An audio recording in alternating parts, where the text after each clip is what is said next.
Bismillahirrahmanirrahim. Assalamualaikum warahmatullahi wabarakatuh. Waalaikumsalam warahmatullahi wabarakatuh. Selamat pagi, salam sejahtera untuk kita semua. Selamat pagi. Semangat pagi. Selamat pagi. Selamat pagi. Selamat pagi.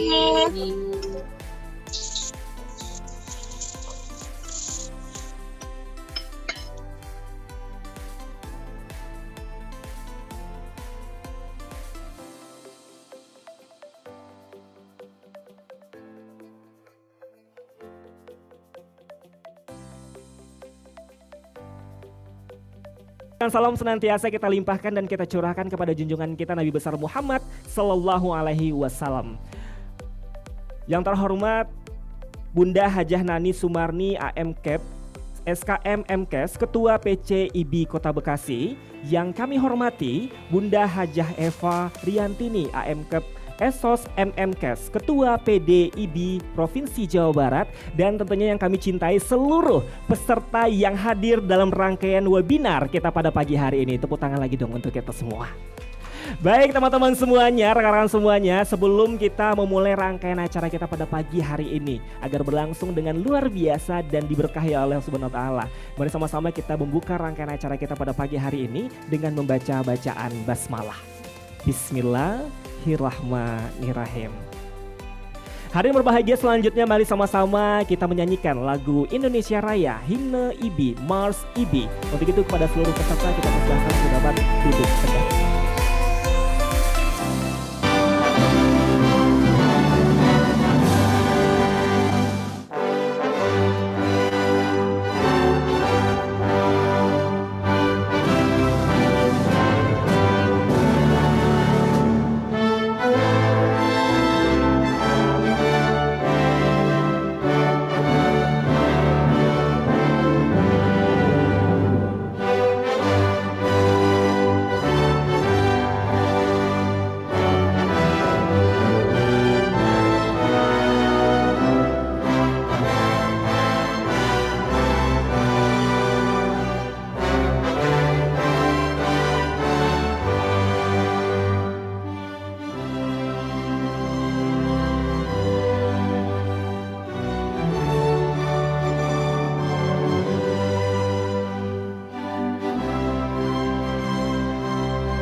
Dan selanjutnya ini juga yang kita tunggu-tunggu, ini juga spesial. Tapi sebelumnya saya mau ingatkan kembali ya, seluruh peserta yang hadir jangan lupa untuk mengisi link yang dikirimkan oleh panitia di kolom komentar. Silakan diisi, terutama alamat emailnya juga, karena kita akan mengirimkan e-sertifikat langsung melalui email yang teman-teman atau rekan-rekan kirim hari ini juga ya. Dan tentunya yang ingin berkesempatan mendapatkan giveaway serta kuis dari kita senilai jutaan rupiah dan ada juga bingkisan menarik dari kita, silakan langsung upload video, besok juga boleh sih, nggak langsung hari ini juga ya, tapi makin cepat makin baik ya, biar euforianya masih berasa, materinya masih inget dan semuanya masih lengkap ya. Jadi teman-teman atau rekan-rekan Ibu Bidan boleh silakan langsung nanti habis acara hari ini bikin video 1 atau 60 detik ya, atau setengah detik boleh ya, 30 detik juga boleh, tentang hari ini gimana ya webinarnya, lalu perasaannya gimana, silahkan langsung share lewat IG story ataupun feednya ya. Kalau lewat IG story silahkan langsung tag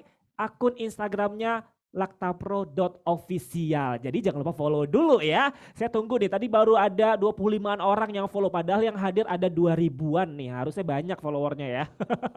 Silakan langsung ya. Dan tentunya di sesi akhir juga saya akan mengumumkan beberapa pertanyaan ya. Saya akan bertanya kepada seluruh peserta, yang beruntung juga akan mendapatkan hadiah tentunya dari kita. Tepuk tangan dulu dong untuk Laktapro dan IBI Kota Bekasi. Keren banget ya. Nah selanjutnya kita pindah ke studio 3 ya. Pemateri ketiga kita yang luar biasa ini juga nggak kalah hebat ya, nggak kalah keren juga. Karena materi yang akan disampaikan tentang empati. Jadi kita belajar konsep bukan berburu resep ya. Udah luar biasa banget, ini saya harus standby banget nih sampai jam 1 siangnya. Dan tentunya materi hari ini akan disampaikan langsung oleh Ibu Dr. Tan Sot Yen, M.Hum. Dan tentunya akan dipandu oleh moderator kita yang luar biasa juga. Kita langsung panggil saja moderator kita, Ibu Bidan Lydia Oktarina AM Waka 1 IBI Kota Bekasi. Silakan.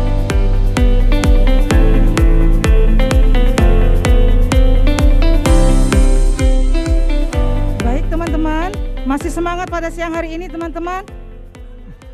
Alhamdulillah MC kita hari ini benar-benar bersemangat karena gara-gara katuk, bukan, Tor bangun, masih ingat ternyata, kirain karena sudah siang jadi agak sedikit. Baik teman-teman, Assalamualaikum warahmatullahi wabarakatuh. Pada materi kita yang ketiga ini yang tidak kalah pentingnya, yang akan dibawakan oleh Dr. Tan Sot Yen. Sebelumnya tidak ada, biar berimbang ya, tadi Bu Nunung membacakan pantun. Sepertinya saya juga harus membacakan pantun. Karena di Jawa Barat setiap ada seminar ini suka membawa pantun. Baik. Sabun mandi pakai di badan, diambil 2 sama bidan. Tetap semangat, riang gembira. Mari simak materi yang ketiga. Baik, saya akan membacakan kurikulum vitae dari pembicara kita yang ketiga, yaitu nama Dr. Tan Sot Yen M.Hum. Pendidikan formal ini saya bacakan dari sekian banyak yang beliau berikan kepada kami, yaitu tahun 1990 S1 di Fakultas Kedokteran Universitas Tarumanegara Indonesia, 2009 Magister S2 Sekolah Tinggi Filsafat Driyarkara Jakarta, 2014 Doktor S3 Gizi Komunikasi Internasional Program Fakultas Kedokteran Universitas Indonesia. Begitu juga riwayat pekerjaan beliau dari sekian banyak. Tahun 2007 sampai sekarang, beliau adalah konsultan kesehatan di media cetak dan elektronik. 2015 sampai sekarang, Laktur Bes Binus University Jakarta. Tahun 2020 sampai sekarang, berbagai webinar, IG Live, dan narasumber media elektronik maupun cetak. Beliau juga mengeluarkan beberapa banyak buku. Di antaranya adalah tahun 2017, beliau mengeluarkan buku dengan judul Anak Sehat Indonesia. Penerbitnya adalah Gramedia Pustaka Utama. Dan beliau pun banyak sekali mendapatkan penghargaan. Yang salah satu dari sekian banyak April 2020, beliau diangkat menjadi Kartini modern di media Indonesia dengan memberdayakan pasien melawan ketidakberdayaan. Nah, 2014, beliau juga menjadi wanita inspiratif oleh Metro TV Jakarta. Baik, untuk selanjutnya, mari kita simak, dengarkan materi yang selanjutnya yang tidak kalah penting dan bagusnya untuk kita semua, bidan-bidan, untuk diaplikasikan di dalam pelayanan kebidanan. Baik, untuk selanjutnya saya serahkan kepada Dr. Tan. Halo dokter, selamat siang dokter. Halo juga, Assalamualaikum Halo. warahmatullahi wabarakatuh. Waalaikumsalam warahmatullahi wabarakatuh. Ibu-ibu bidan, para peserta yang lain yang juga bukan bidan barangkali, para bapak-bapak. Kenapa nggak ada bapak bidan ya? Nggak boleh ya? Nggak boleh sekolahnya ya? Saya lagi-lagi penasaran ya, kenapa ya kalau bidan itu mestinya perempuan, nggak boleh cowok ya? Midwife itu kalau di luar negeri ada yang cowok loh. Oke, sebab objin juga ada yang cowok, malah sekarang banyak yang cowok daripada yang cewek. Ya sudahlah. Begini, materi kita pada hari ini cukup seksi, materi kita yang sebetulnya ngeri-ngeri sedap ya. Buat kalian yang sering baca Instagram saya, Anda pasti tahu deh urusannya kemana. Oke, saya mau nanya sedikit ya sebelumnya. Saya pengen memberikan beberapa kasus nih, ya, karena para bidan itu senangnya ngadepin kasus biasanya. Oke. Tapi nggak ada door prize ya. Kalau ada kali Lapta Pro yang bisa kasih door prize. Saya pengen tahu nih, kalau ada bayi ceritanya nih datang ke Anda, umurnya udah 5 bulan 10 hari, beratnya nggak naik-naik, udah 1 bulan, dari 4 bulan ke 5 bulan nggak naik-naik. Kira-kira anjurannya apa ya? Ada yang bisa jawab nggak? Kalau bisa jawab saya cium nih, cium virtual. 5 bulan 10 hari beratnya nggak naik-naik nih dari bulan lalu sama kalau ditimbang. Anjurannya apa ibu-ibu? Halo? Dibuka. Angkat tangan. Koreksi cara menyusui. Bentar. Diketik juga boleh, di chat. Oke, koreksi cara menyusui. Apa lagi? Yuk, diketik. Oh, diketik. Diketik di chat, bisa lah saya bisa jawab. Empati diri, nah itu dia. Kepala saya. Padahal tadi baru aja, tuh kan ada yang bilang MPASI, tuh baru aja tadi dokter Utami ngoceh-ngoceh bla bla bla sampai kerudungnya miring. Oke. Aji. Ini sedih ya. Oke, nah sekarang pertanyaan saya cuma satu. Ngomong-ngomong MPASI itu sampai umur ASI eksklusif sampai umur berapa ya? Begini. 6 bulan. Oke. Ngomong-ngomong kalau 5 bulan 10 hari udah 6 bulan belum? Oke. Jadi begini ya, jangan pernah ikut-ikutan artis yang hasil konsultasinya diunggah ke medsos. Saya udah tandai nih, gara-gara ada 1-2 artis yang konsultasi bayinya di pediatrik lalu kemudian dimasukin ke medsos, lalu semua orang pada ngikut. Ya, deretan berbaris. Ya, ada tuh ya. Anak saya 4 bulan setengah, dokternya bilang sudah boleh MPASI dini loh. Lalu satu jagat ikut-ikutan, sebel saya. Nah, ini loh. Ini bahayanya ibu-ibu ya. Jadi tolong ajarin masyarakat kita, para ibu-ibu kita, ya jangan pernah mau belajar lewat medsos ya, sebab tolong diingat, sedih banget ya, kita tuh udah punya buku panduan, betul ya, siapa yang nggak punya buku KIA, ayo cekek. Oke, banyak nih ibu-ibu yang justru buku KIA-nya disimpan sama bidan desa.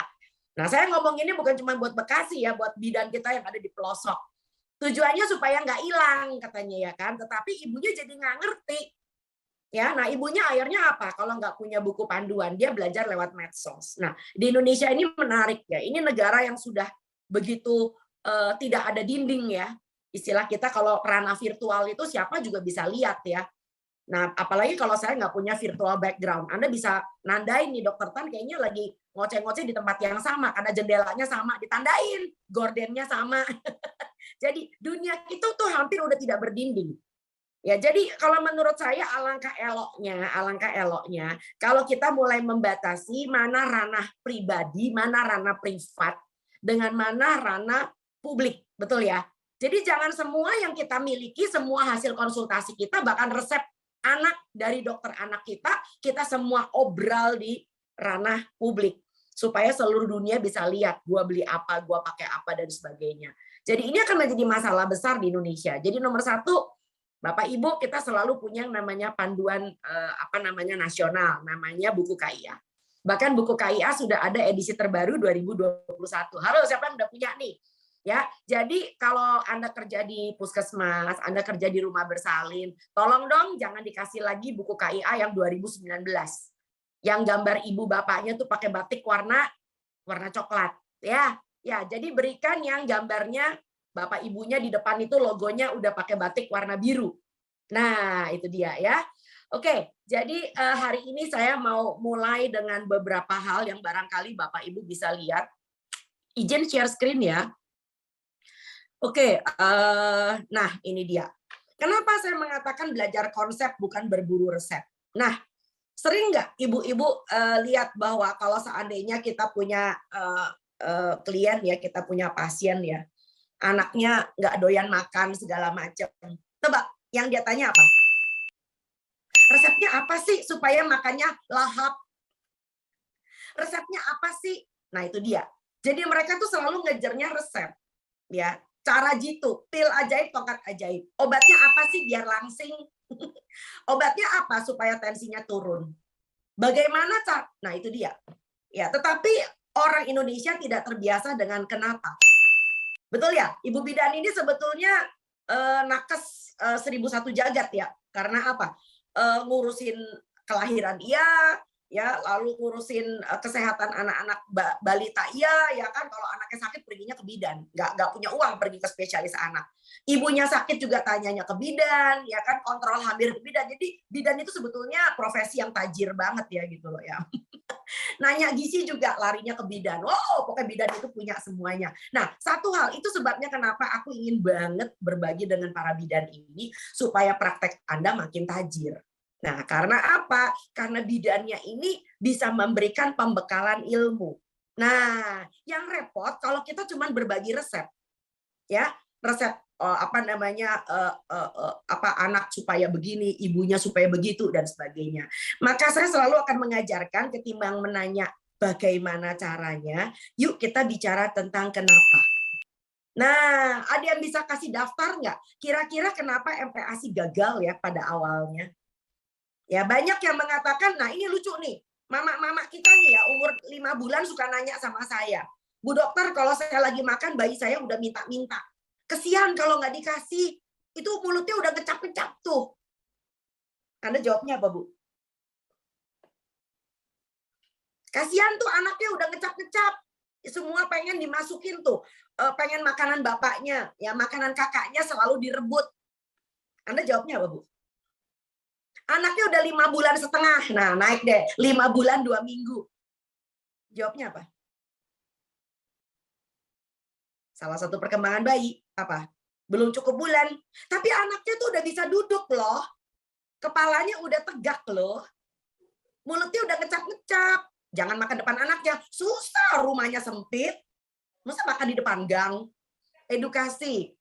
Udah ada refleks. Oke, terus loh, kalau udah ada refleks artinya boleh makan dong. Iya betul, lagi fase oral. Aduh, barangkali dalam pendidikan bidan memang ini yang mesti digarisbawahi supaya ibu bidan nanti kalau punya ya kalau punya anak buah lagi nih ya, adik-adik bidan, calon bidan, tolong dikasih garis bawah. Anaknya sedang fase oral. Ya, nah ibunya suka salah asumsi. Dikira anaknya siap makan. Kalau ngomong fase oral, remote TV aja dia makan, betul nggak? Ya, remote TV aja dia mood gitu loh ya. Jadi bukan berarti anaknya siap makan. Ya, fase oral, betul banget jawabannya. Jadi tolong luruskan kepada ibu-ibu ini bahwa anaknya sedang fase oral. Oke, taruh kata nih, akhirnya ibunya nih udah, akhirnya anaknya mau makan nih ceritanya. Udah 6 bulan, pas ulang tahun 6 bulan hari ini, dikasih makan. Ya, yang tadinya kelihatannya pengen masukin barang, dikasih makan beneran malah dilepeh. Terus gimana dong? Ini penting ya. Saya lagi ngomong soal masalah practicality-nya aja nih. Ternyata bayinya dikasih makan malah melepeh. Nangis, mintanya nem. Terus gimana dong? Yuk, mari kita jawab. Begitu dikasih MPASI-nya disendul pakai lidahnya. Bleh, bleh, bleh. Ayo. Hah? Masih pengenalan rasa? Emang ada rasa apa sih? Bleh, bleh. Terus gimana dong? Aduh, MPASI saya nggak enak ya. Atau bayinya hoek. Wah. Sayanya yang hoek. Oke, terus jadi diapain dong sekarang? Teksturnya, aduh Bu, teksturnya udah lumat, udah disaring 2 kali, bayinya masih nggak mau. Tangan ibunya ditampel. Bayinya sedang belajar makan, oke, terus belajarnya sampai kapan dong? Ini udah berjalan 2 hari loh, anak saya nggak mau makan.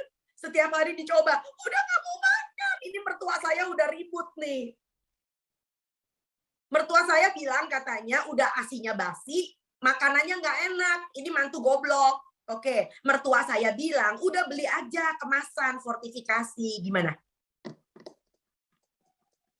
Gimana kalau beli fortifikasi? Sudah cukup takarannya, cukup komposisinya, disarankan oleh spesialis anak gitu. Terus gimana dong? Dibuat menarik, bayi belum bisa lihat mau menarik apa nggak menarik. Udah ganti mangkok 4 kali. Udah ganti sendok 5 kali. Saya punya koleksi sendok 5. Sendok bayi semuanya. Bayinya belum siap makan. Loh, katanya udah 6 bulan. Kalau 6 bulan nggak siap makan, nggak kasih makan gimana? Waktu ASI dan MPASI, aduh, saya itu nyusu jam 4 subuh. Ini MPASI saya kasih jam 7. Udah 3 jam anaknya puasa kagak makan. Terus gimana dong? Anaknya masih nggak mau. Masih ada yang 2.32. Wah, ini dia. Ya. Nah, ini makanya. Nah, izinkan saya luruskan. Ini barangkali kalau didengar sama Dokter Tami, marah beliau nih sama tante nih. Ya, jawab nomor 1 nih, nomor 1. Ya benar, pasien saya bilang begitu. Emang iya kan? Karena itu yang ada di dalam netizen sebelah sana. Oke, nomor 1. Ya, tolong ingat bahwa semua bayi biar bagaimanapun juga masih punya refleks menyusu. Ya, refleks menyusu itu yang membuat kelihatannya lidahnya mental. Betul apa enggak? Ya, jadi lidah menjulur itu bukan berarti MPASI-nya nggak enak. Bukan berarti MPASI-nya nggak enak. Bukan karena kurang micin. Bukan karena nggak dikasih garam. Anda mau kasih garam setengah kilo juga tetap bayinya nggak makan. Ya, jadi nomor 1 bayinya masih refleks menyusu masih ada. Nah, jadi kalau bicara tentang tekstur memang harus lumat. Ya, lumatnya tuh betul-betul lumat. Ya, nah. Banyak tante-tante zaman sekarang, gue ngomong tante deh, habis kayaknya udah gaya banget. Itu tidak lagi tahu caranya bikin bubur. Nah, ini barangkali ibu-ibu bidan nih kalau lagi praktek keterampilan, uji kompetensi, ini siapa nih ketuanya? Barangkali perlu ada uji kompetensi bikin bubur. Sebab kalau Anda sendiri nggak ngerti, gimana caranya mengajari orang gitu. Ya sama seperti ibu-ibu bidan itu nggak ngerti caranya netein. Ya gimana caranya kamu bisa ngajarin orang coba? Gitu lah ya. Karena uniknya manusia beda dengan mamalia yang lain ya. Manusia itu buat nyusuin aja belajar. Ya makanya ada kursusnya kan, ada konselor, ada ijazahnya, ada gelar titelnya bahkan. Jadi buat nyusu aja itu belajar. Apalagi kalau buat makan. Ya, jadi nomor 1 adalah yang paling penting adalah Anda harus lihat dulu tekstur dan konsistensinya tepat nggak? Ada yang tahu nggak bedanya tekstur dengan konsistensi? Nah, ini yang membuat MPASI-nya jadi sukses di hari pertama nih. Ada yang tahu nggak tekstur dengan konsistensi itu apa maksudnya? Tekstur itu artinya bergerindil atau halus. Banyak mama-mama zaman sekarang ya, betul kasar atau lembut. Jadi tidak ngerti caranya bikin bubur. Semua malas pakainya apa? Slow cooker. Ya, jadi itu kado-kado orang-orang tuh kadang-kadang kalau nengokin bayi-bayi baru lahir ya, dikasih slow cooker. Tinggal colok, malam-malam tambahin beras, tambahin segala macam barang-barang di dalam. Besok paginya MPASI sudah jadi, tinggal diulek. Nggak bisa sayang. Ya, jadi kalau orang-orang yang biasanya masak pakai slow cooker, maaf ya, saya bukan ngejulit slow cooker ya. Silakan aja kalau punya pakai. Tapi abis dari sono, Anda naikin lagi ke kompor sehingga jadi bubur bayi. Ya, karena kalau Anda cuma pakai slow cooker, Anda ulek dan saring, itu pasti masih bergerindil. Ada yang hasilnya masih kayak ada pasir-pasirnya. Bayinya betul apa enggak? Ya, itu sebabnya kenapa akhirnya Anda digiring nih. Anda digiring suruh beli MPASI kemasan. Karena MPASI kemasan itu licin mulus. Karena apa? Bikinan pabrik. Bahkan biskuit kemasan pun lumer di lidah. Nggak ada makanan ciptaan Tuhan lumer di lidah kalau kita nggak pandai mengunyah, betul nggak? Ya, padahal mengunyah itu adalah salah satu cara stimulasi oromotor yang harus Anda juga lakukan kepada ibunya. Artinya mengajari ibunya melakukan stimulasi oromotor supaya nanti anaknya bisa naik tekstur. Oke, yuk kita mulai dari MPASI dulu pertama kali. Dia bilang mulai dari yang cair. Saya nggak pernah setuju MPASI itu harus cair. Sebab kalau MPASI-nya cair, maka yang banyak apanya? Airnya, ya. Jadi bahan makanannya nggak ada.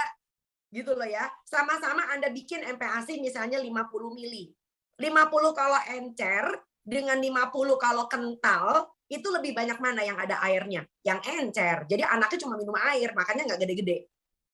Betul ya? Nah, teknik yang pertama adalah ibunya harus paham dulu cara bikin bubur yang benar. Ya, jadi yang namanya buburnya, nasinya mesti kalis. Tidak selalu harus dari beras kok. Boleh dari mana? Boleh dari nasi yang bapak ibunya makan. Ya, jadi bikin bubur kalau nggak mau repot dari nasi. Ya, lalu itu cepet kok, setengah jam juga udah jadi kok. Ya, asal dari nasi. Lalu kemudian setelah kalis itu berasnya bisa pecah tuh, nasinya pecah. Nah, lalu kemudian apa? Nah, ini yang suka ibu-ibu nggak sabar. Masukin cincangan apa? Masukin cincangan daging atau ati ayam atau ayamnya dicincang. Ya, jangan diparut, dicincang.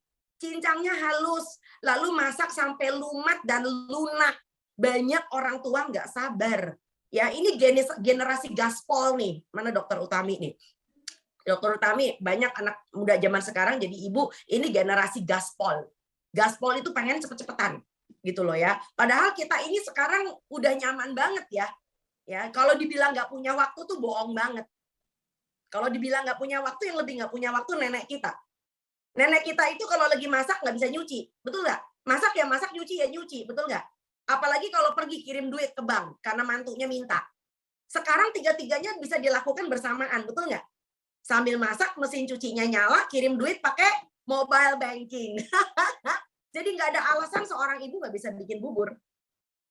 Betul apa enggak? Ya, nah biasakan supaya proteinnya juga jadi lunak. Nah terakhir baru dimasukin apa? Sayur cincangnya, ya dicincang. Oke, nah bicara tentang sayur nanti saya mau bicara tentang sembelit nih. Nah setelah semuanya udah jadi, Anda betul-betul lihat udah lunak, ulek dan saring. Betul ya? Hari-hari pertama boleh diencerkan dikit aja, dikit. Bukan MPASI-nya cair ya, diencerkan. Lalu apa? Kalau anaknya masih gini, tebak dikasih apa? Cara ngasihnya gimana? Pakai ujung jari. Suap pakai jari deh. Jari ibu itu lembut. Ya, dan jari ibu itu nggak mungkin bisa kebanyakan ngasihnya. Ya, semua ibu-ibu yang saya berikan metode suap dengan jari, anaknya lep makannya cepet. Yang penting anaknya belajar makan dulu, belajar pakai sendok mah kumaha engke wae, betul apa enggak? Belajar pakai sendok kan bisa kapan aja. Betul atau tidak? Nah, kita udah ngomong tentang tadi teksturnya, konsistensinya. Oke, saya pengen nanya nih, kalau baru pertama kali MPASI ngasihnya makannya berapa kali ya? Ada yang tahu nggak? Halo, sehari berapa kali? Betul, nggak sekali Bu. Sehari cuma 2 kali, makan pagi sama makan malam.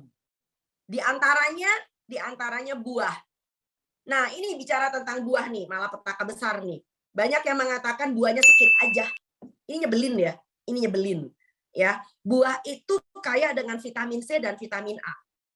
Ibu-ibu tahu nggak vitamin A dengan vitamin C justru meningkatkan penyerapan zat besi.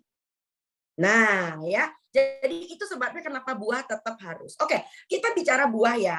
Bagaimana cara pemberian buah? Halo, ada yang tahu MPASI? Buah umur 6 bulan, gimana? Ada yang tahu nggak? Diapain buahnya? Betul, kerok suap, kerok suap. Kenapa sih buah itu cuma dikerok suap? Kenapa nggak dibikin puree? Nggak di blender? Kenapa? Karena risiko diare. Risiko diare. Semakin banyak Anda menggunakan perkakas, artinya semakin banyak berpindah tempat. Nggak ada, kita nggak bicara gizi, Bu. Kita bicara diare. Buah itu nggak mungkin dimasak. Kalau dimasak, mendingan nggak usah. Betul apa enggak? Vitamin A, vitamin C-nya bablas dong, mati semua dong, rusak dong, antioksidannya hilang. Ya mending nggak usah kasih buah. Makanya nggak usah tiru bule-bule tuh, ya. Apel dikukus, orang Korea dong, pirnya dikukus. Indonesia punya banyak buah yang bisa dikerok dan suap. Lunak, apa? Ada pepaya, ada pisang. Tolong ya, pisang itu 2 macam. Ada yang kulitnya mulus kuning cakep, ada yang kulitnya berbintik-bintik. Yang kulitnya mulus kuning cakep itu bikin sembelit. Nah, itu dia. Pilih yang kulitnya udah berbintik banyak. Ya, ada alpukat. Kita masih punya mangga. Ada buah naga. Tuh, 5 hari aja buahnya udah ganti-ganti. Ya, kerok, suap, kerok, suap. Pintar. Oke, kita mau bicara sekarang tentang lemak tambahan. Nah, ini menarik nih.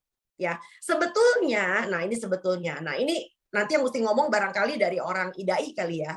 Nah, di seluruh dunia itu lemak tambahan itu sebetulnya cuma Indonesia doang loh. Ya, kita sebetulnya cuma aneh karena apa ya? Anak Indonesia kurus-kurus. Ya, jujur ngomong lemak itu ada di berbagai macam sumber, betul nggak? Kalau Anda kasih telur, kuning telur berlemak, betul. Ya, Anda kasih apa namanya ikan kembung ada omega 3 berlemak, betul apa enggak? Ya, Ibu beri macam-macam lemak itu ada di mana-mana. Bahkan daging ayam yang kelihatannya kurus, daging ayam yang kelihatannya daging dada ayam pun ada lemaknya loh. Oke, tetapi karena kita bicara anak Indonesia banyak yang wasting, kurus. Dan kita sedang mengejar stunting supaya MPASI kita bermutu, maka IDAI itu memberikan suatu fatwa bahwa MPASI perlu ditambahkan lemak tambahan. Ada yang tahu nggak lemak tambahan itu didapat dari mana saja?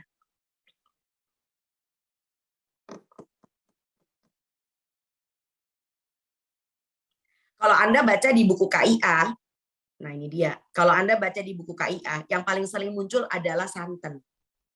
Ya, santan itu dekat banget dengan rakyat Indonesia. Ya, dan jangan pernah berpikir makan santan nanti kolesterolnya tinggi. Buat orang dewasa aja nih ya, santan nggak bikin kolesterol, sayang. Ayo. Ini tambahan ilmu ya. Kelapa, durian tidak ada kolesterol. Tidak ada kolesterol. Ya, karena apa? Yang bisa bikin kolesterol itu cuman hewan dan manusia. Tumbuh-tumbuhan nggak bisa bikin kolesterol. Problemnya adalah memang lemaknya jenuh. Nah, ini dia, jenuh. Ya kan? Nah, tetapi bayi-bayi kita butuh lemak jenuh. Karena apa? Karena otaknya belum kelar dibikin, betul nggak? Ya, sampai usia 2 tahun, bayi itu sedang membuat 80% volume otak loh. Dan otak itu isinya apa? Bukan otot. Otak itu isinya kolesterol, Bu. Ya, jadi nggak heran kenapa 50% dari kalori, bukan bahan makanan ya, 50% dari kalori itu adalah dari lemak. Nah, lemak yang sehat tentu yang biasa Anda bisa dapat sehari-hari. Salah satunya adalah santan yang biasa Anda bikin. Ya, oke, kita bicara tentang MPASI kekinian.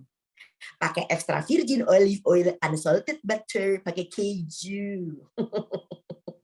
Itu kalau belajarnya lewat medsos. Sekarang gini deh, saya suka sedih banget ya. Ada orang buat makan aja, itu betul-betul ketat banget buat orang tuanya. Bapaknya cuma bisa beli tahu tempe. Ya, ibunya cuma bisa makan ayam seminggu 2 kali. Alhamdulillah kalau 2 minggu seminggu 2 kali.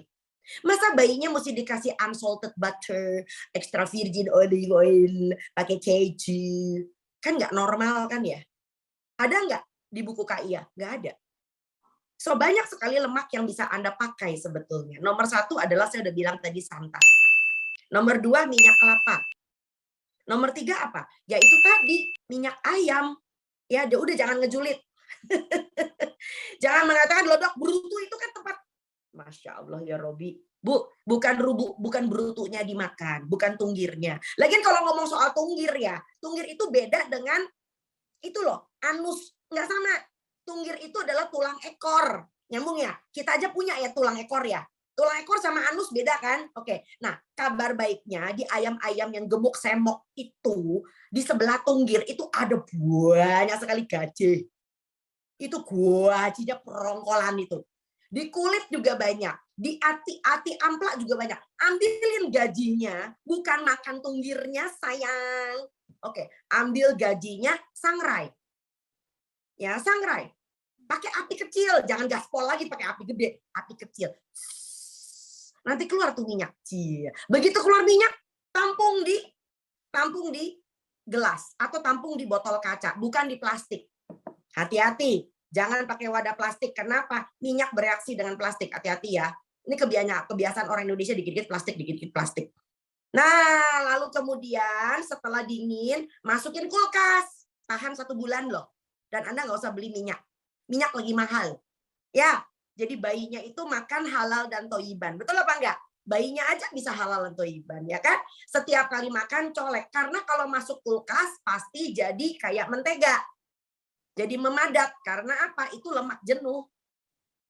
Ngerti ya? Pakai 1 sendok. Jadi kalau buat sekali masak 3 kali makan, jadi banyak ibu-ibu kan zaman sekarang kan pengen praktis. Nggak mau dikit-dikit masak 1 kali makan. Biasanya kita masak malam buat besok 3 kali makan. Betul nggak? Nah, per kali makan minyak ayamnya cuma berapa? Segede jempol, ruas jempol anak loh. Seruas jempol anak ini paling-paling cuma 2,5 mili. Jadi kalau Anda sekaligus masak buat 3 kali makan, maka 7,5 mili, betul ya? 1 sendok teh 5 mili. Yuk kita berhitung yuk. Jadi kalau Anda sekaligus masak MPASI buat 3 kali makan, Anda cuma butuh minyak ayam 1,5 sendok teh. Bukan sendok makan, woi. Oke, siap. Baiklah. Nah, itu bicara tentang perlemakan, ya. Nah, kita bicara tentang sayur yuk. Ya. Nah, ini banyak ibu-ibu juga sekarang modelnya gini. Dokter anaknya bilang katanya jangan pakai sayur, percuma. Nanti kemudian anaknya jadi sembelit. Woi, kalau nggak pakai sayur lalu gimana probiotiknya? Nah ini, akhirnya banyak orang jualan probiotik. Kenapa? Bayinya juga sembelit. Semakin nggak dikasih sayur, semakin sembelit. Betul atau salah? Sayur dibutuhkan, tetapi tidak terlalu banyak. Boleh tahu nggak? Kalau nggak punya timbangan nih, kita bukan tukang mas kan? Jadi nggak kemana-mana buat timbangan kan kalau masak. Oke, boleh tahu nggak? Takaran sayur sama buah buat bayi berapa banyak sih? Nih, pakai raup tangan. Lihat bukan mamahnya ya, raup tangannya bayi. 1 raup itu cuman sayurnya dia. Jadi Anda cincang daun bayam, bukan batangnya buat bapaknya aja. Daun bayam dicincang.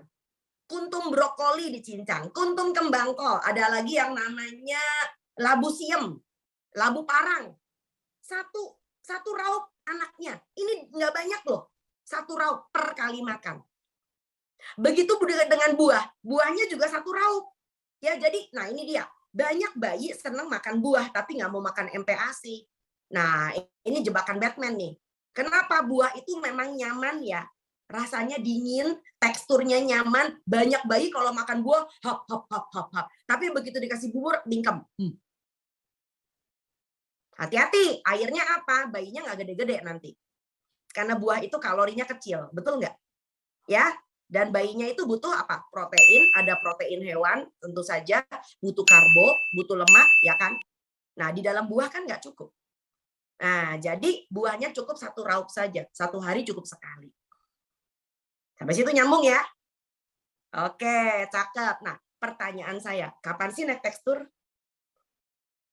Ada yang tahu nggak? Bayinya udah mulai pintar makan nih, ibunya udah pintar, colek-colek pakai ini, colek-colek pakai jari. Lama-lama bisa dicolek pakai jimpitan. Bayinya bisa makan. Akhirnya sendoknya bisa masuk juga. Ya, walaupun kadang-kadang berantem sama sendok. Kenapa bayi sering berantem sama sendok? Giginya mulai tumbuh.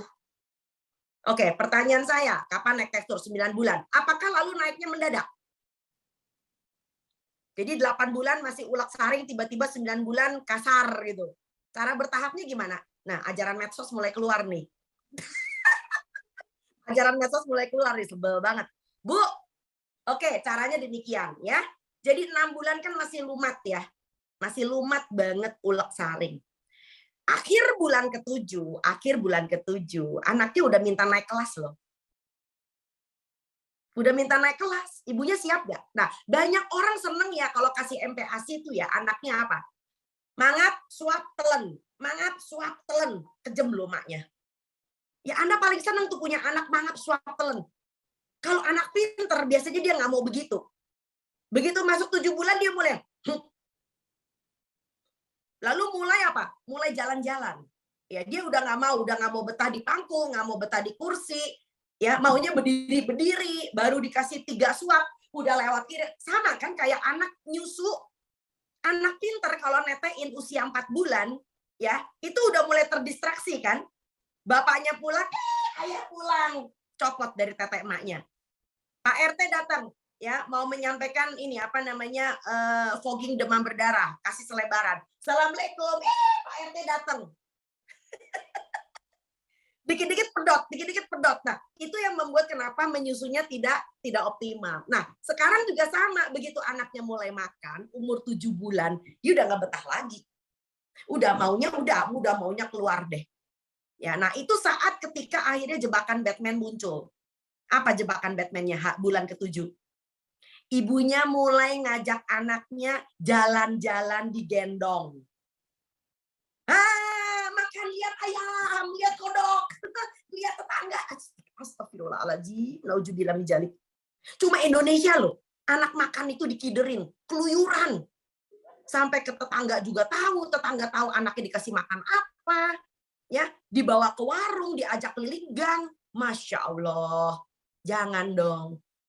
Pertanyaan saya, usia 7 bulan, 7 bulan setengah. Apa yang mestinya jadi PR ibu bapaknya? Yang membuat anaknya fokus makan dan siap naik tekstur nanti kalau 9 bulan. Iya, kasih finger food sayang. Anaknya udah mau naik kelas loh.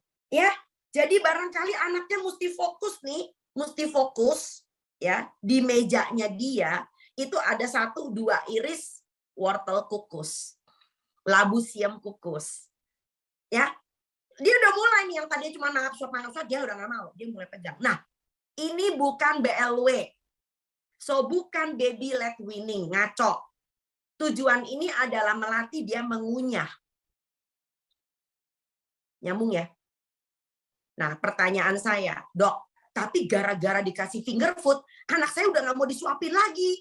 Sendoknya direbut, buburnya direbut, semua diobok-obok sama dia. Kalau kayak gini gimana ceritanya? Demen nih. Anaknya udah nggak mau makan lagi disuapin, semua direbut, mangkoknya ditebalikin sama dia. Kalau udah gini gimana dong? Aduh, punya anak pening ya. Gue heran deh orang zaman dulu punya anak setengah losin. Innalillahi wa inna ilaihi raji'un. Setengah losin mau dikemanain tuh anak. Oke. Gimana dong kalau anaknya udah mulai bertingkah? Dia udah nggak mau disuapin. Ayo, ada yang tahu? Coba chat. Coba tulis ketik. Nah ini bidan-bidan mesti ngerti loh kalau udah kayak begini. Karena ini lagu lama cerita jasa kaset kusuk. Setiap hari Anda ngadepin yang model begini. Beri makan buat disuap sendiri. Nggak bisa, Bu. Nggak mungkin. Gimana coba? Dibiarkan. Nah itu namanya baby led weaning. Nggak bisa. Berceceran di mana-mana. Yang makan lantainya.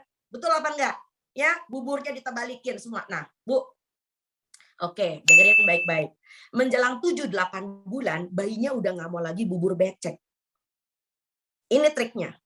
So, sambil diberi finger food, Anda ubah konsistensi. Jadi sebelum Anda bermain dengan tekstur, Anda perlu main dengan konsistensi. Bayinya udah nggak mau bubur becek, sayang. Jadi, Anda susutkan airnya. Masih ulek saring loh ya. Jadi seperti kayak adonan perkedel. Tahu ya perkedel ya? Ya, adonan onde-onde ya. Itu bisa dijimpit. Nah, bayinya sekarang lebih senang ngunyah yang kayak gitu tuh karena dia udah pakai finger food. Sambil dia asik dengan finger food, Anda jimpit bubur susutnya itu kasih ke mulutnya. Dimulai tuh ngunyah. Ya, tapi nggak bakal keselak, nggak bakal kesedak. Karena apa? Teksturnya masih lumat. Nah, kalau bayinya seneng banget ngurusin macem-macem, stimulasi oromotornya lagi butuh banget, MPASI-nya Anda bikin kayak Nagasari. Tahu Nagasari ya? Oke. Jadi MPASI-nya tetap lumat saring, Anda masukin ke dalam bungkus daun pisang, kukus. Nah, anak ini akan terstimulasi secara sensorik dan motorik. Karena apa? Sekarang makannya udah nggak pakai mangkok lagi. Kita pakai bungkus daun pisang. Biasanya anak tuh lucu, tahu nggak? Dikasih makanan baru, tebak apa yang terjadi? Dia cium dulu. Ini menarik loh ya, dia cium. Dek, sekarang ya makannya mesti dibuka. Kalau pisang mesti dibuka kulitnya, ini namanya arem-arem bayi. Mulai dibuka daun pisangnya. Daun pisang. Iya, daun pisang. Dicolek sedikit, cicipin. This is nice. So, anaknya udah mulai explore ya. Setara stimulasi, sensorik, motorik. Nah, begitu 9 bulan, Anda sudah pinter banget bisa kasih bubur kasar. Bubur kasar, lalu kemudian tim. Bahkan ada anak yang udah nggak mau bubur kasar. Biasanya langsung nasi lembek. Di usia 9-10 bulan. Kalau udah kayak begitu, mulus Bu perjalanan MPASI-nya. Betul apa enggak? Oke, nah sekarang pertanyaannya. Apa bedanya responsive feeding dengan feeding rules? Nah ini jebakan Batman lagi nih. Ada ibu-ibu kejem, anaknya baru belajar makan, dia pakai konsep 2-32. 2 jam sebelum makan dan sesudah makan tidak diberi apa-apa. Jam makan 30 menit, bubar. Oke, kapan Anda memberikan responsive feeding dan kapan Anda memberikan feeding rules? Oke, ada yang tahu nggak tentang responsive feeding? Karena aturan dari WHO dan di buku KIA itu adalah responsive feeding. Betul apa enggak? Apa sih artinya responsive feeding? Ada yang tahu nggak? Halo? Apa itu responsive feeding? Ayo, mulai ketik. Yang berespons siapa? Anak nggak mungkin minta makan. Anak nggak mungkin minta makan. Ada yang tahu? Responsive feeding adalah bagaimana saya berespon terhadap sinyal lapar dan kenyangnya bayi. Bayi nggak mungkin minta makan, nggak mungkin. Belum bisa ngomong, belum bisa. Ya, jadi itu sebabnya kenapa di awal-awal MPASI Anda nggak boleh menerapkan 2-32 sayang. Ya, jadi Anda menerapkan yang disebut responsive feeding. Jadi saya tahu nih, begitu dia udah mulai ngusel-ngusel gini, tandanya dia mau minta makan tuh. Ya, mulutnya udah mulai ngecap-ngecap. Semua udah mulai masuk mulut. Ya lapar nih bayi ini model. Atau udah mulai nangis. Lapar nih dia kayaknya. Kasih makan. Dan di tengah makan, nggak usah ambis. Banyak ibu-ibu ambisius. Buku KIA bilang 3 kali 125 mili. Nggak bisa lah tong. Anaknya baru belajar. Jadi usia 6 bulan paling banyak berapa? 40-50 mili udah alhamdulillah, puji syukur, haleluya. Betul apa enggak? Ya, naik bertahap. 7 bulan barangkali dia sudah mulai sekitar 75-100.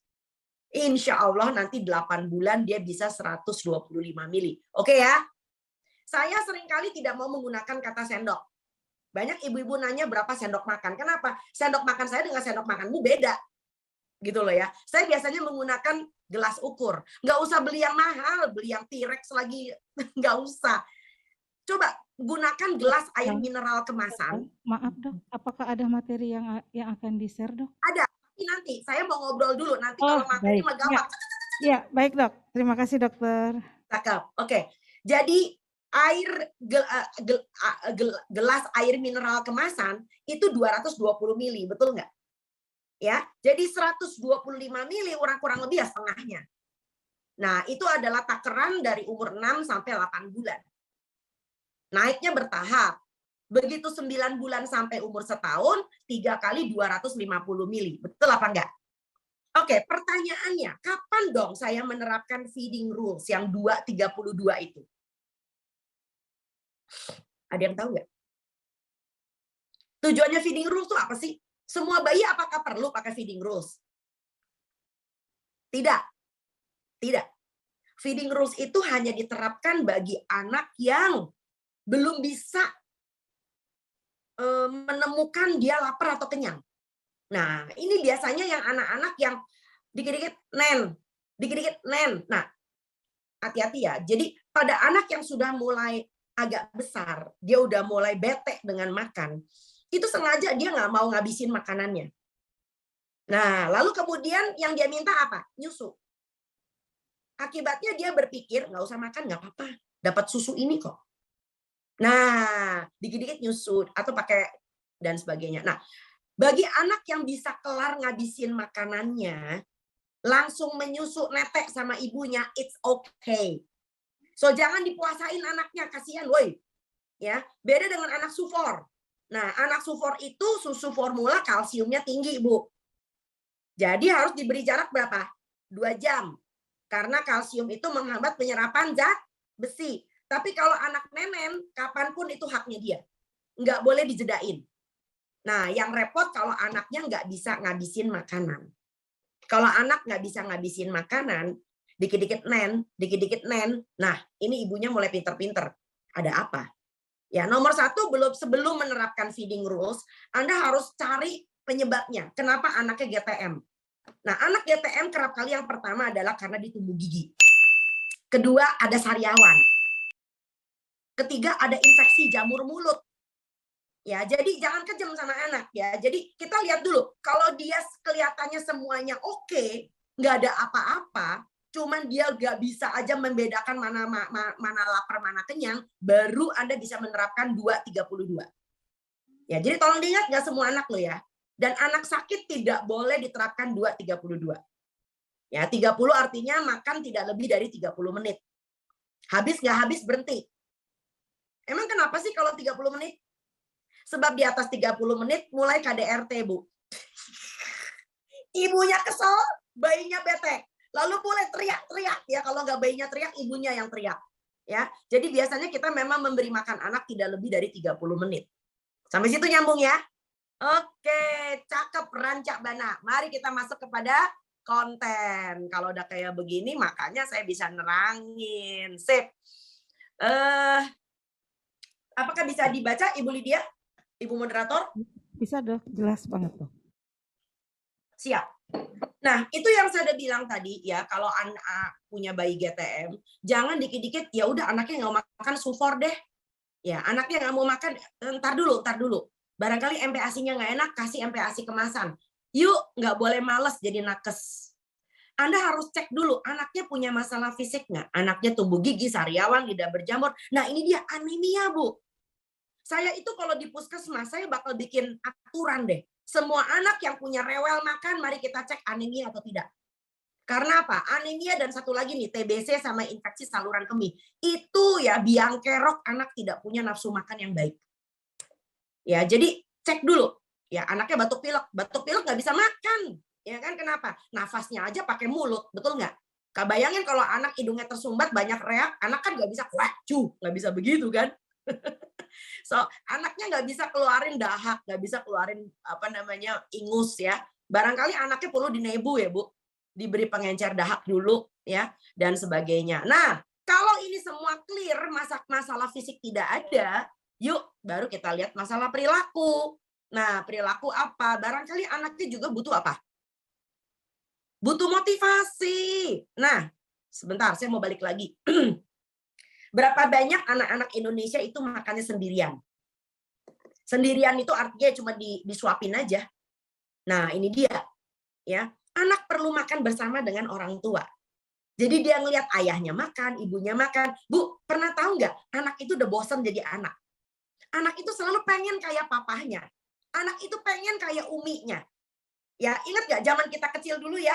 Kita kan sering kan coba-coba jilbabnya umi, coba-coba sepatunya si ayah kita pakai buat main sampai kebalik-balik, betul nggak? So, banyak anak udah bosen jadi anak kecil. Dia pengen kayak papa mamahnya.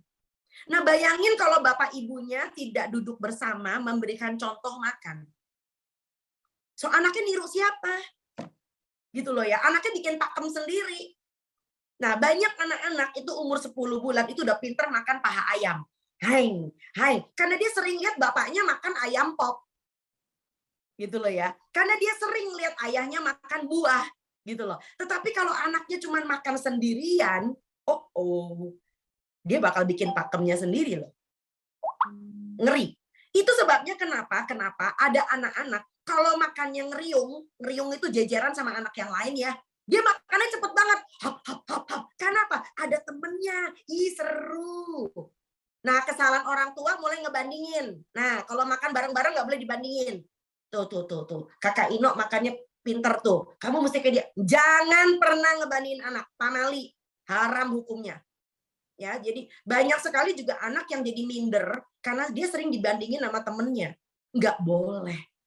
Kalau anaknya nggak bisa makan kayak teman-temannya nggak apa-apa ya. Baru masuk 2 suap, adek pinter, anak mama kesayangan. Tapi kalau adek nambah, adek bisa lebih pinter lagi.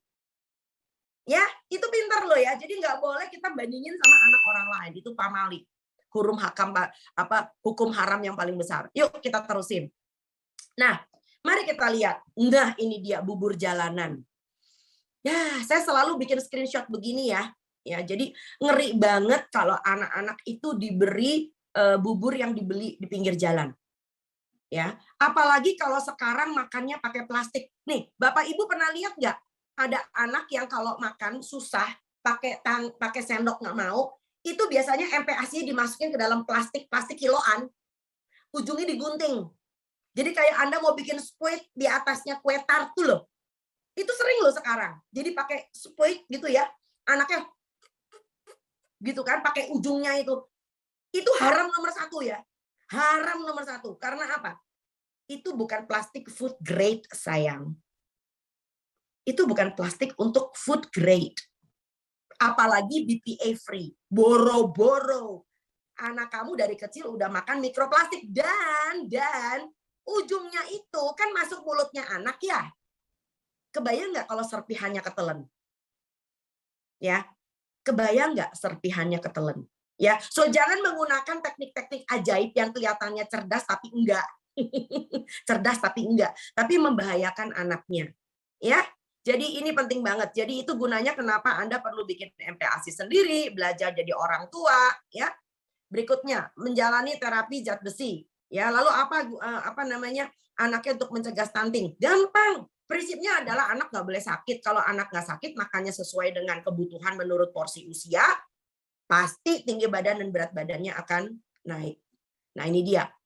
Nah ini lucu ya, ada orang yang malah bikin makanan beneran malah diledekin. Kenapa nggak instan? Kan udah bagus. Ya jadi karena buburnya takarannya sudah cukup sesuai. Masya Allah. Ya, tolong rujuk ke buku KIA. Ya, buku KIA itu disusun oleh 13 organisasi profesi kesehatan termasuk Ikatan Bidan Indonesia. Jadi bukan pendapat perorangan. Ya, nah ini lagi sebelah kanan ya. Ini salah gendong nih. Ya, nimbang berat badan dan ukur tinggi badan. Saya nggak mau ngebahas karena ini masalah antropometri, aku tahu banget Ikatan Bidan Indonesia pasti udah tahu ada syarat-syaratnya bagaimana caranya mengukur tinggi badan anak. Ini dia. Nah ini MPASI kekinian, lemaknya pakai mentega. Innalillahi wa inna ilaihi raji'un, nauzubillah min dzalik. Kebayang nggak udah gitu pakai mentega kiloan? Ya, ngeri ya, bukan main ya. Nah, ini lebih lucu lagi nih. Ada orang yang makan anaknya senang pakai kerupuk. Ya, bayangin kerupuk itu memang memberikan apa? Stimulasi oral ya. Oromotor ya. Tetapi kan kerupuk bukan makanan bayi. Gantinya kerupuk apa? Nah, kalau anaknya udah senang yang kriuk-kriuk dan udah bisa ngunyah, dikasih bangkoang, bisa dikasih ketimun, dikasih irisan apel atau buah pir ya. Yang sebelah kanan ini lagi resep kekinian. Udah pakai susu kental manis, dikasih maizena, Masya Allah, sudah deh ya. Nah, ini lagi ngeden ya, anaknya ngeden karena apa? Lihat menunya. Nasi goreng telur pakai margarin, bawang merah, bawang putih, wortel ya, pasti kecap ya. Jadi ini bayangin MPASI baru 2 hari dikasih makan seperti masuk SD. Kesian nggak? Nah ini yang kanan lebih konyol lagi, lemak tambahannya. Dia numis pakai setengah sendok makan. Bayangin setengah sendok makan margarin. margarin itu trans fat loh ya, ultra proses lagi. Extra virgin olive oil ditambah dengan aduh masih ada lagi pakai santan. Tahu nggak sih kalau seandainya Anda itu memberi makan anak dengan terlalu banyak lemak, apa yang terjadi? Anaknya malah makin kurus. Ada yang tahu nggak? Ibu-ibu ada yang tahu nggak? Kalau memberi anak dengan lemak tambahan terlalu banyak, anaknya malah jadi nggak naik berat badannya. Karena tadinya kita pikirkan kalau lemaknya banyak kan kalorinya tinggi ya, anaknya bisa cepat naik ya berat badannya ya, tapi makin kurus. Tebak kenapa? Anaknya masuk ke dalam diet keto. Tuh siapa tuh yang rajin pakai diet keto? Nggak makan karbo, ya kan? Makannya gaji, rambak, gorengan. Nah itu dia, ya. Jadi kebayang ya, ini ngerinya bukan main. Anakmu dimasukin ke dalam diet keto, anaknya kurus lah. Kedua, anaknya mingkem nggak mau makan. Kenapa? Enak. Ibu pernah makan nggak? Ya bubur dikasih margarin, masih ditambah extra virgin olive oil, masih ditambahin santan. Ketelen nggak rasanya kayak apa? Ya. Jadi ini penting banget buat saya. Kita terusin lagi, kita terusin lagi, screen, kita teruskan lagi. Habis ini kita kelar deh, lalu kita masuk ke dalam tanya jawab. Nah ini lagi, lebih konyol lagi. Akhirnya apa? Benar kejadian, pakai minyak canola, pakai mentega 3 sendok, dan akhirnya urinnya keton positif. Tuh, keton positif. Ini nggak bohong loh, ini kejadian loh. Ya, nah ini yang sebelah kanan lebih gawat lagi. Alpukat baik-baik dicampur sufor, kasih butter dan roti. Masya Allah. Ya, tolong diingat ibu-ibu, saat kita memberi makan anak MPASI itu adalah saat peletakan batu pertama. Batu pertama apa? Anda menggarisbawahi tentang referensi, rujukan, dan preferensi kesukaan anak di kemudian hari.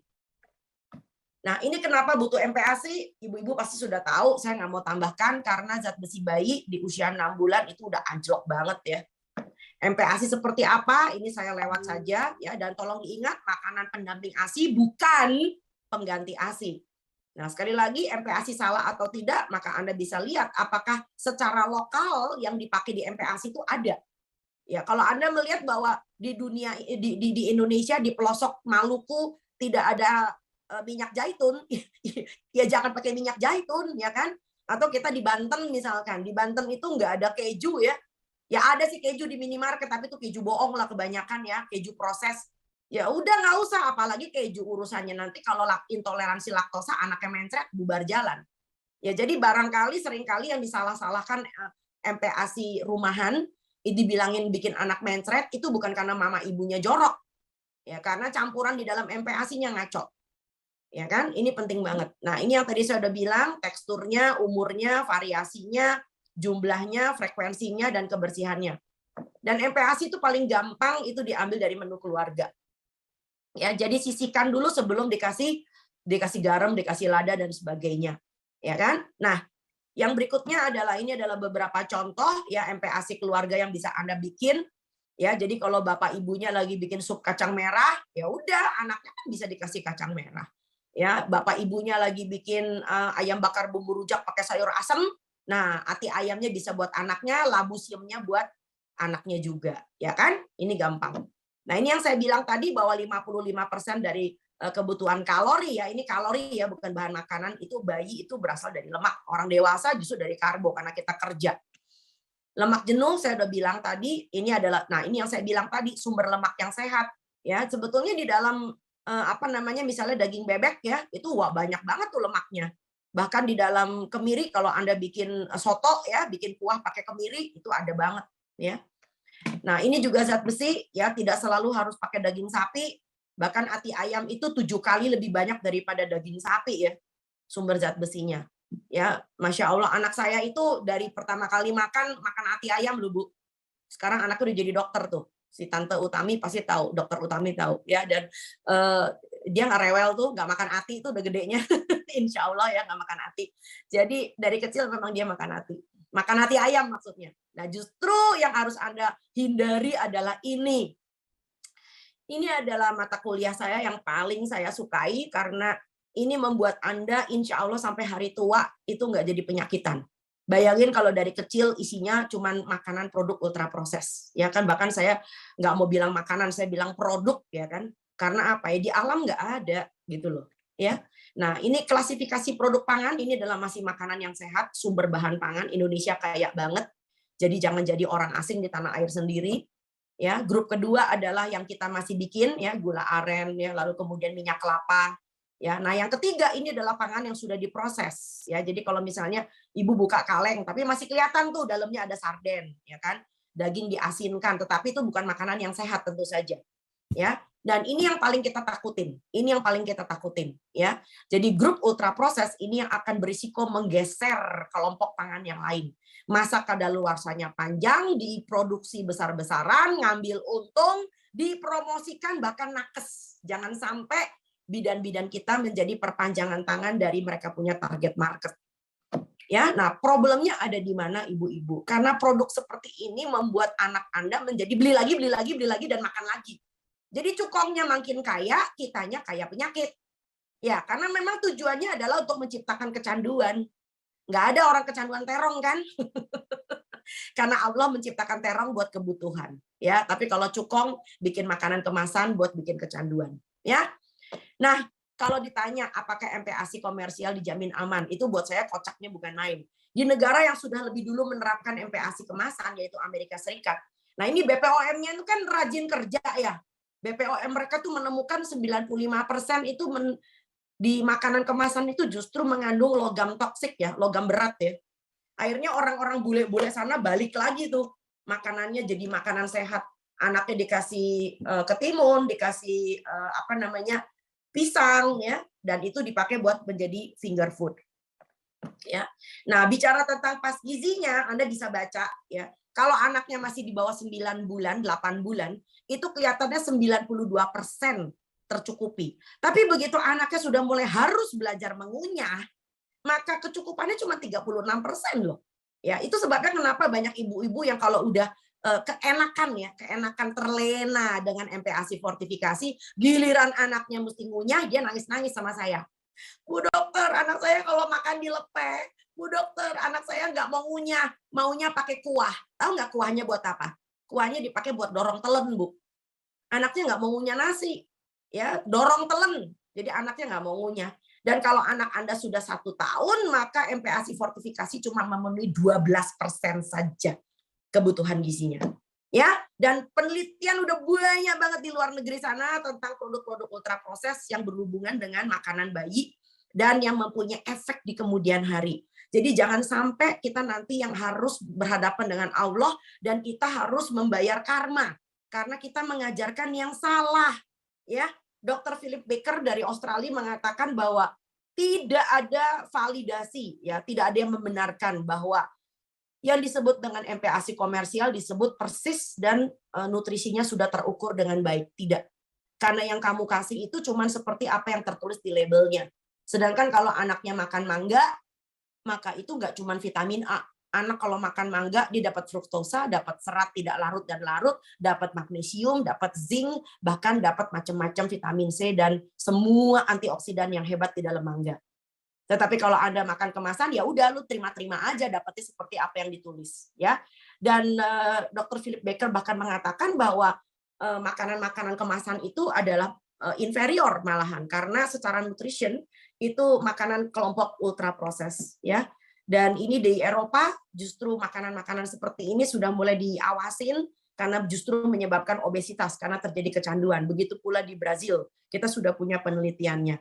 Ya, nah ini adalah beberapa ibu-ibu yang sudah berhasil mengerjakan MPASI dengan baik, ya, udah bisa hijrah kembali ke makanan yang sehat, ya, dan akhirnya berat badannya naik dengan baik, ya, bahkan satu keluarga menjadi lebih baik, ya, karena bapak ibunya ikut makan baik, ya, dan naik berat badannya dengan baik, ya, sebab MPASI itu adalah sekali lagi peletakan batu pertama, peletakan batu pertama ya, untuk membuat anak itu menyukai atau mempunyai referensi dengan pangan ya. Jadi jangan sampai anak Anda cuma makan makanan yang rasanya enak aja. Cuman rasanya enak tapi di kemudian hari punya masalah. Jadi itulah pentingnya edukasi. Jadi buat apa ibu lelah terjaga sehingga ASINya lulus ya. Jadi Dokter Utami tadi udah begitu luar biasa bagaimana berpayah-payah ASI diupayakan, berbagai resep dicoba, bayi disuapin agar MPASI-nya mulus. Tapi setelah bisa jalan makanannya dirusak terus. Ngeri yo. Oke, bismillah kita pasti bisa. Baik, saya kembalikan kepada moderator kita yang hebat. Terima kasih. Terima kasih Dok. Assalamualaikum. Bagus banget, materi yang amat sangat menarik. Kebetulan Dok di 2022 ini bidan digandeng untuk menjadi tim pendamping keluarga untuk mencegah stunting Dok. Baik Dok, mohon maaf Dokter, ada salam dari Ketua Provinsi kami. Tadi beliau salam kenal Dokter. Baik, untuk selanjutnya sesi tanya jawab. Sesi pertama saya akan berikan untuk 3 pertanyaan, boleh langsung atau melalui chat. Baik teman-teman, kami tunggu. Terima kasih juga setelah mendengarkan dengan baik. Yang penting saya akan lebih berterima kasih kalau ilmu yang hari ini didapat bisa dikerjakan di luar sana. Amin. Anak Indonesia harus bebas stunting. Betul Dok. Amin, amin. Ayo teman-teman, ada yang ingin bertanya? Di room chat. Tadi ada yang bertanya tapi yang untuk Dokter Tans, kalau nggak salah bidan Dewi ya? Dwi atau Dewi? Ayo. Monggo tadi. Nah itu ditulis, udah ditulis. Oke, aku bacakan kali ya. Oh boleh Dok. Nah, kita mulai dari. Bertanya Dokter, anak usia 6 bulan. Makan menu keluarga biasa, banyak plus nyemil juga. Tapi kalau makan tuh diemut, makanannya lama banget. Berat badan sekarang 17 kilo, solusi makannya gimana ya Dok? 6 tahun ya, bukan 6 bulan ya. 6 tahun, ya. Oh ya, maaf Dokter. Oke, nah prinsip yang pertama adalah Anda harus menerapkan disiplin. Kalau anak sudah mulai besar, umur 6 tahun, artinya itu adalah anak yang udah bisa buka lemari makan, udah bisa buka kulkas, bahkan udah bisa ke warung dia beli belanjaan, ya kan? Jadi nomor 1 adalah kita sebagai orang tua dipercaya sama Tuhan itu untuk bisa memberi arah pada anaknya. Ya kalau orang tuanya hilang arah, anaknya apalagi gitu loh ya kan? Jadi nomor 1 Anda harus pastikan anak ini makan pagi, siang, dan malam. Banyak orang tua zaman sekarang pergi kerja, yang satu ngajar, yang satu pergi kerja ke Jakarta, misalkan dari Bekasi ke Jakarta, ngejar KRL, itu jam 5:30, 6 udah jalan, anaknya belum bangun. Ya, nah terus gimana dong caranya? Ya, jadi barangkali nomor 1 adalah sholat berjamaah. Kalau subuh itu adalah suatu hal yang baik ketika anaknya sudah boleh bisa makan. Betul apa enggak? Ya, setelah sholat berjamaah ngapain? Makan berjamaah. Sarapan berjamaah. Sebab dengan demikian maka anaknya akan terbiasa makan seperti orang tuanya. Dan nanti suatu hari kita sudah tidak PPKM lagi, anaknya udah sekolah, jadi anaknya sudah terbiasa sarapan dulu sebelum sekolah gitu loh ya. Tapi sekarang kalau disiplin makan aja nggak ada, terus gimana? Ya, jadi bangun pagi makan. Itu penting. Ya, jadi bukan jalan pagi, bukan pergi ke pasar, bukan ngosek WC, enggak. Bangun pagi, makan. Ini adalah suatu syarat. Nah, makan siang, ya mau nggak mau ya, makan siang kan akhirnya orang tuanya sendiri-sendiri ya, anaknya kan di rumah sama pengasuhnya. Tapi makan malam, usahakan untuk makan bersama lagi. Dan yang nomor 2 yang lebih penting adalah siapin kudapan di rumah, bikin sendiri. Ya, jadi bukan cari yang gampang aja beli di warung, cari yang gampang beli di minimarket. Ya anaknya jadi gampang sakit juga. Ya, itu sebabnya kenapa berat badannya nggak naik-naik. Ya, karena apa? Dia makan yang dia doyan.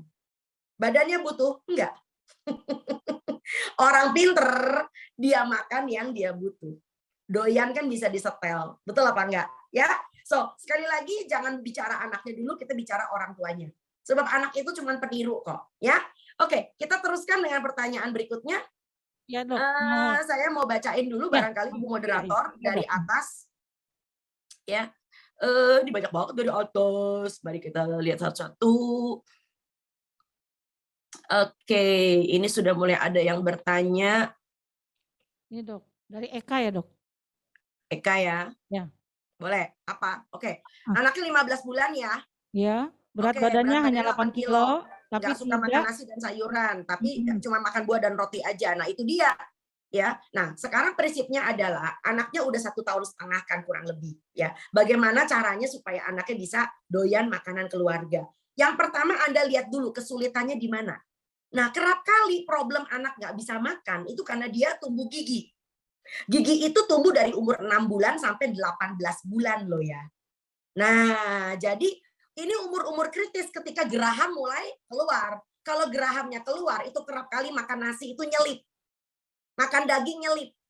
Jadi ibunya harus sekali lagi. Jadi ibu tuh mesti naik kelas terus loh. Ya. Jadi ibunya udah naik kelas dengan finger food, sekarang harus naik kelas dengan makanan ketika tumbuh gigi. Nah, prinsipnya adalah kalau anak sedang tumbuh gigi, Anda beri olahan telur.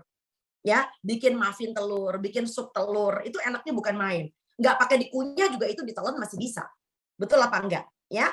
Lalu kemudian coba kalau Anda mau kasih dia daging, jangan daging ayam suwir-suwir gitu, itu nyelip dan susah dikunyah. Bikin bakso ayam sendiri. Jadi beli ayam Anda cincang, halus, lumat banget, dikasih garam, dikasih lada, dibulet-bulet, nggak usah pakai tepung. Ini prinsip bikin bakso ayamnya orang Cina nih, tak kasih tahu. Karena gue Cina. Oke, so Anda buletin, masuk ke dalam air mendidih. Itu langsung baksonya bulet gede. Ya, atau Anda pakai udang. Nggak usah kasih apa-apa. Udangnya cukup dicincang halus, kasih garam, kasih lada, nggak pakai tepung, nggak pakai telur putih. Bunder-bunderin sampai betul-betul keras, masukin dalam air mendidih. Anak Indonesia nggak ada yang nggak doyan bakso. Anak Indonesia banyak yang doyan bakso. Jadi tolong, barangkali Anda harus sedikit empati dengan anak yang memang lagi sulit untuk mengunyah. Nah, begitu anak tidak mau makan keluarga, lalu ibunya panik, lalu semua dibeli, dari roti, kemasan. Nah, itu mulai gerbang kehancuran mulai dimasukin. Ya, akhirnya apa? Ya anaknya kenyang roti, anaknya kenyang makanan kemasan sekali lagi. Begitu ya? Oke, baiklah. Dan ASI bukan jalan keluar. Karena di usia 1 tahun, ASI saja sudah 30%. 70%-nya adalah makanan. Ya, pemberian buah dengan menggunakan empeng. Wah, ini ngaconya bukan main. Akhirnya anaknya nggak makan buah, anaknya ngenyot. Dan nanti yang lebih berbahaya lagi, dia bakal bingung puting. Ketika nyusu malah jadi nggak mau, karena dia senang dengan empeng. Ya, hati-hati. Ya, itu musuh besarnya Dokter Utami tuh. Ya, jadi kalau memang memberikan buah, kerok suap. Ya, oke, kita mau tanya lagi nih, apakah prebiotik? Sekarang gini aja deh, bicara tentang prebiotik. Anda tahu nggak manfaat makan sayur dan buah? Itu bonusnya banyak banget, saya udah bilang. Cukup ya, bukan kebanyakan.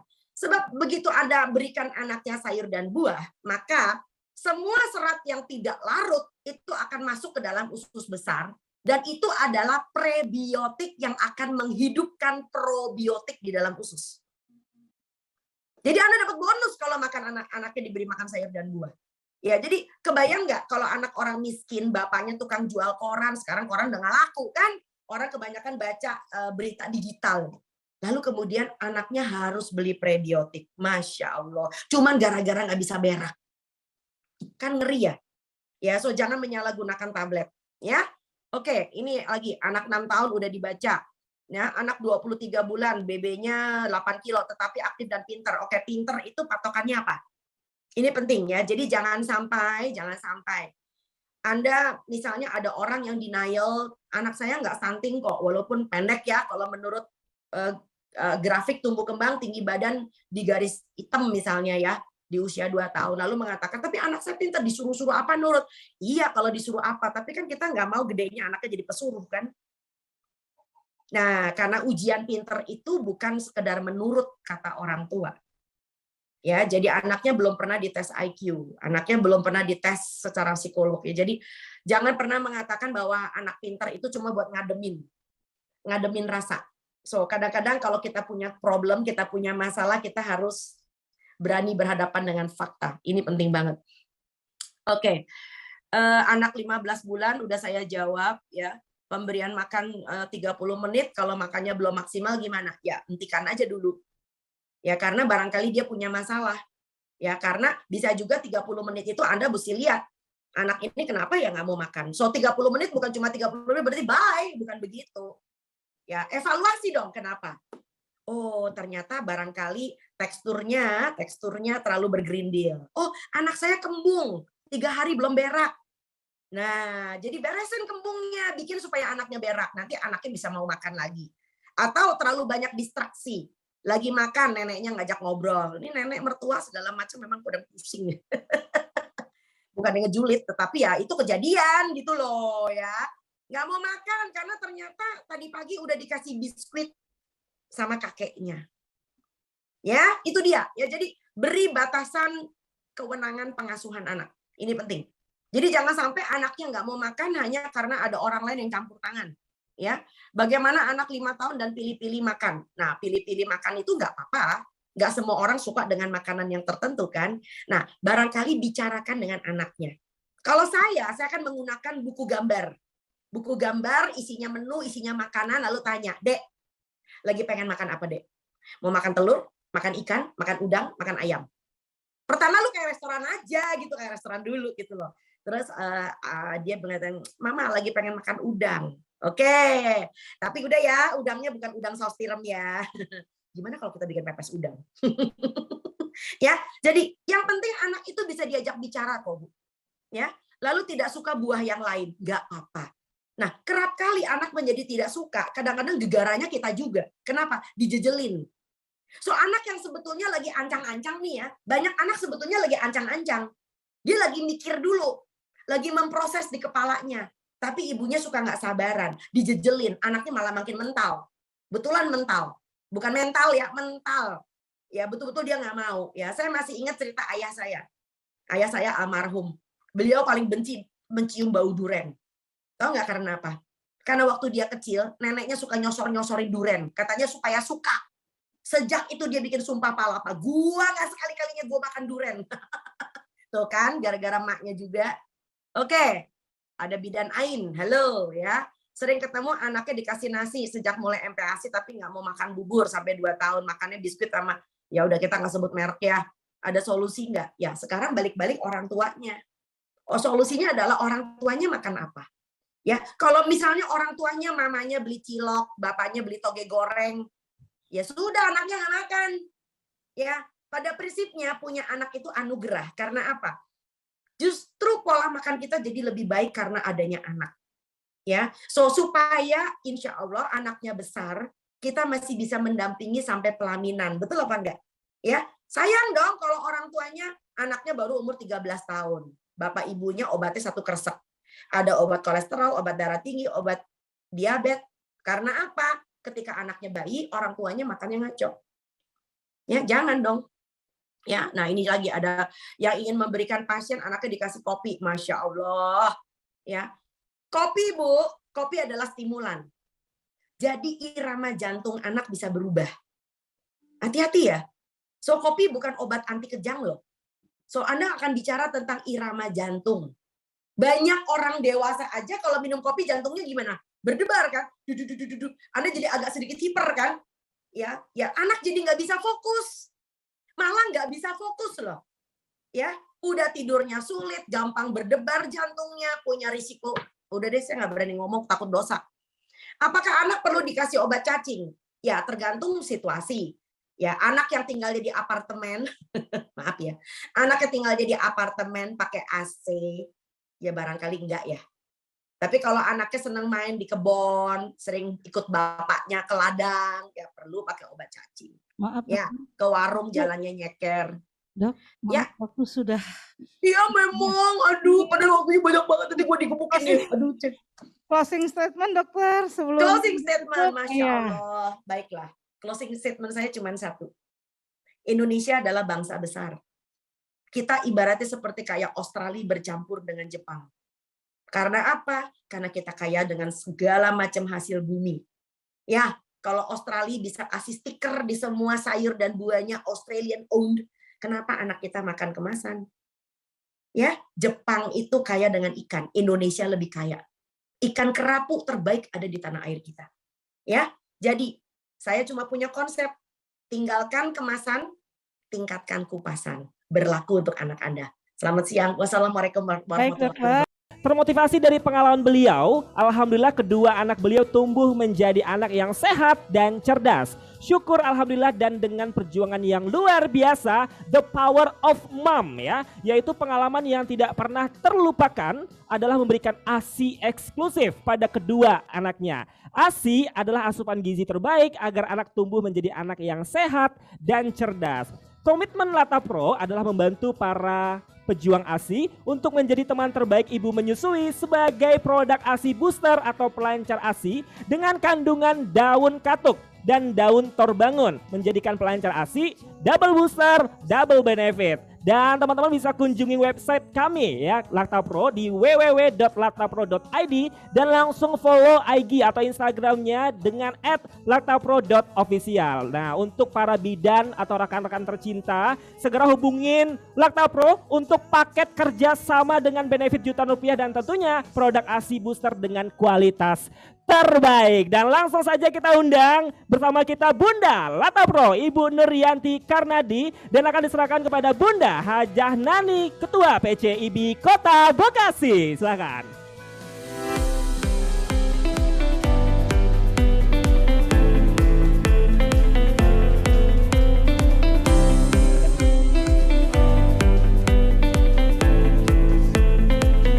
Boleh kita berikan tepuk tangan yang meriah untuk Bunda Lata Pro dan Bunda Hajah Nani, Ketua PCIB Kota Bekasi. Dan tentunya rangkaian acara hari ini terselenggara berkat Lata Pro bekerja sama dengan IBI Kota Bekasi. Tepuk tangan dulu untuk kita muliaan ya, terima kasih banyak.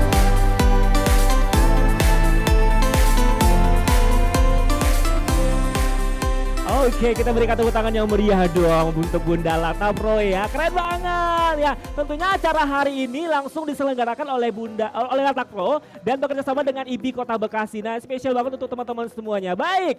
Dan tentunya tidak terasa kita telah sampai di penghujung acara kita pada siang hari ini, dan tentunya kami ucapkan terima kasih kepada seluruh panitia yang bertugas, dan spesial terima kasih banyak untuk kedua pembicara kita yang luar biasa. Terima kasih banyak kepada Dr. Utami Rusli SPA FABM IBCLC, dokter spesialis anak di Law of Academic Based Feeding Medicine. Dan tentunya terima kasih juga untuk pemateri kita, yaitu Dr. Tan Sot Yen, dokter ahli gizi masyarakat. Dan tentunya terima kasih juga kepada ketiga moderator kita. Siapa aja tadi ya? Ada Bunda Nunung dan ada juga Bunda Lydia. Tepuk tangan dulu dong untuk kita semua.